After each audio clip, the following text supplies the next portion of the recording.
تو کوشش کرے اس کو یہ فن آ جائے. دیکھو آپ کو ایک بات بتاؤں, کے پی کے جو خیبر پختونخوا ہے نا, وہاں کے علماء جو گاؤں دیہاتوں میں پڑے ہوئے ہیں, بہت زبردست استعداد والے علماء ہوتے ہیں وہ. ہم جب ان سے ملتے ہیں ہم حیران ہو جاتے ہیں. پنجاب میں بھی ایسے ہی, گاؤں دیہاتوں کے علماء بہت, وہ مشہور نہیں ہوتے اس لیے کہ میڈیا پہ نہیں ہے, لیکن ہم جانتے ہیں ان کو, بہت استعداد ہوتی ہے ان کی. وجہ کیا ہے, ان کے ہاں جو سیٹ اپ ہے نا پڑھائی کا, وہ قدیم سیٹ اپ چل رہا ہے. پہلے زمانے میں پتہ ہے کیسے پڑھا جاتا تھا؟ دو چیزیں ہیں پہلے زمانے میں ہوتی تھی, یہ سمجھیں اچھی طریقے سے, اور اسی اصول پہ چلیں گے تو کامیاب ہوں گے پڑھائی میں.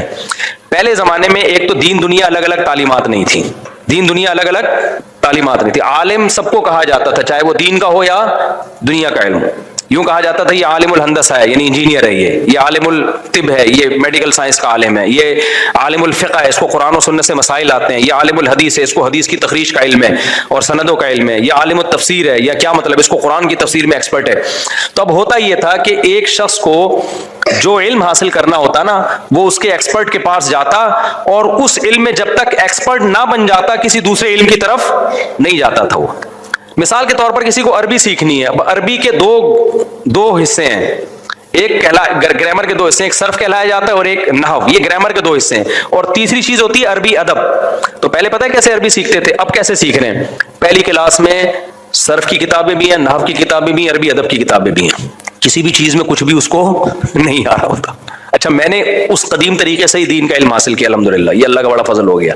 میں نے جب عربی گرامر میں صرف پڑھی ہے تو نحو نہیں پڑھی, ٹوٹلی پورے سال صرف ہی پڑھی ہے میں نے. پھر جب نحو پڑھی ہے تو صرف نحو پڑھی ہے.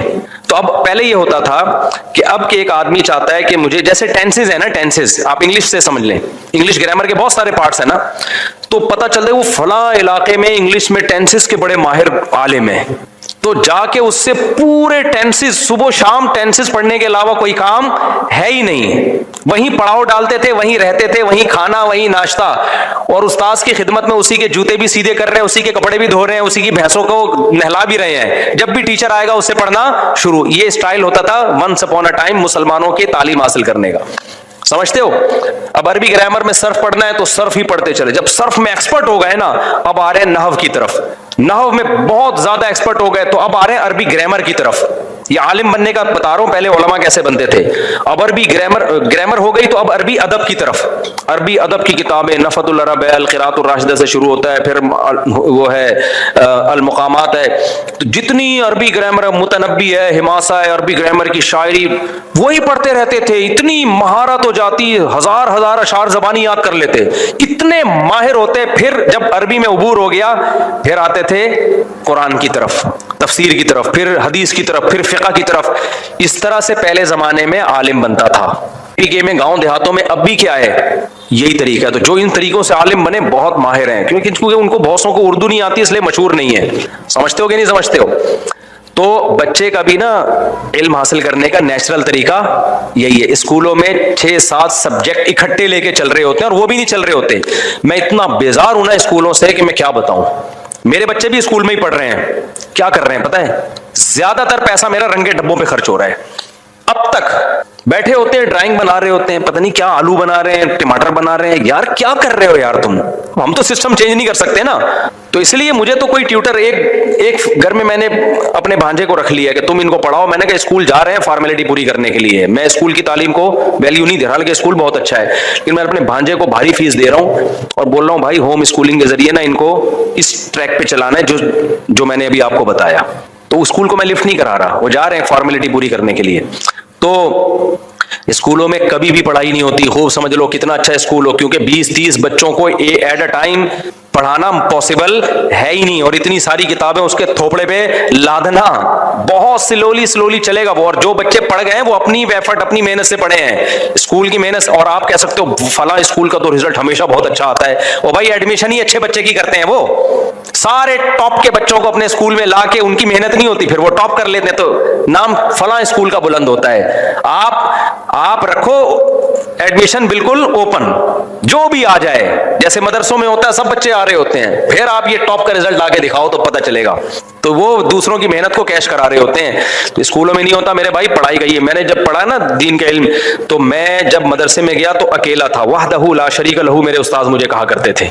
اور میرے استاذ حضرت مولانا محبوب الرحمان صاحب, اللہ ان کی انہیں برکت دے, پنڈی میں ہوتے ہیں, تو انہوں نے مجھے صرف پڑھائی. میں اکیلا. صرف کے ایسی بہترین سمجھ میں آئی, گردانیں یاد کی, قال قال قالوا قالت قالتا قلنا قلت قلت ما قلتم قلت قلت ما قلتن قلت قلنا. یہ ایک ہے, ابھی ایسی سینکڑوں ہیں. ٹھیک ہے نا, یہ ہمارا والی سب سے مشکل ہے. تو قیل قیل قیلو قیل قیلتا قلنا قلت قلت ما قلتم قلت قلت ما قلتن قلت قلنا.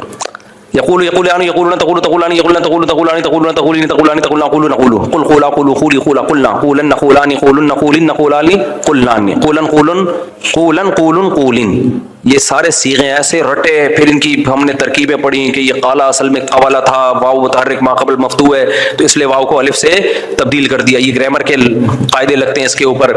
فلاں جگہ یہ فلاں بھی تو متحرک ہے, اس کا ما قبل مفتوح ہے, وہ کیوں الف سے نہیں تبدیل ہو رہا, اس کی اعتراضی مثال ہے, اس کی اتفاقی مثال ہے.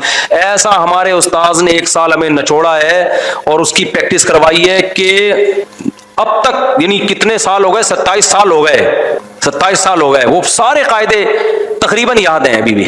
اور جب میں نے صرف پڑھی ہے میں پڑھانے کے قابل ہو گیا تھا. یعنی عربی گرامر میں صرف ایک حصہ جب پڑھا نا تو پڑھانے کے قابل ہو گیا. پھر ہم نے جب نحو پڑھی تو نحو بھی پڑھتے رہتے تھے, چھوٹی موٹی 2-4 کتابیں فارمیلٹی پوری کرنے کے لیے تھی. تو نحو میں اتنی پریکٹس اتنی پریکٹس اتنی پریکٹس. تو یہ جو اسٹائل ہے نا پڑھنے کا, اسکولوں میں یہ اسٹائل چلے گا تو سائنسدان پیدا ہوں گے. جو اسٹائل چل رہا ہے اس سے انسان کے بچے پیدا ہو جائیں تو بس اللہ کا شکر ادا کرو. انسان کے بچے بھی پیدا ہو گئے نا, کیونکہ ٹائم ویسٹنگ کروائی جا رہی ہے اسکولوں میں. کلر کے ڈبوں کو اٹھا کے پھینک دو, خدا کے لیے تنگ آ گئے ہم تو یار, اتنے پیسے خرچ ہو رہے ہیں ڈرائنگ میں, چھوڑ دو یار, ہم نے اس کو آرٹسٹ نہیں بنانا ہے. کہتے نہیں یہ جو طریقہ ہے نا یہ نیچرل وے ہے. کیلا خود بنائے گا تو اس کو سمجھ میں کیلا آئے گا. ہم نے کیلا سمجھانا ہی نہیں ہے اس کو, چھوڑ دو. ہم نے اس کو خربوزہ سمجھانا ہے, کیلا ہم نے اس کو سمجھانا ہی نہیں ہے. ہو گئے کچھ نہ کچھ فائدے ہوتے ہیں, میں یہ نہیں کہہ رہا, لیکن جتنی محنت لگ رہی ہے نا اتنا آؤٹ پٹ نہیں ہے اس کا. تو اس لیے ہوم اسکولنگ کی طرف آؤ. اب امریکہ میں بھی جو اچھے لوگ ہیں نا, جو چاہتے ہیں کچھ ان کے بچے ہوتے نہیں, ایک آدھ اگر ہو گئے تو وہ چاہتے ہیں کہ کچھ بن جائے, تو وہ ہوم اسکولنگ کی طرف. اور نیٹ پہ بھی ویڈیوز پڑی ہوئی ہیں. ڈاکٹر ذیشان عثمانی ہیں, بڑے ماہر ہیں, وہ جو ڈین عبد القادر یونیورسٹی کے ڈین تھے ان کی بات کر رہا ہوں, ڈاکٹر ذیشان. تو وہ ہوم اسکولنگ پہ بہت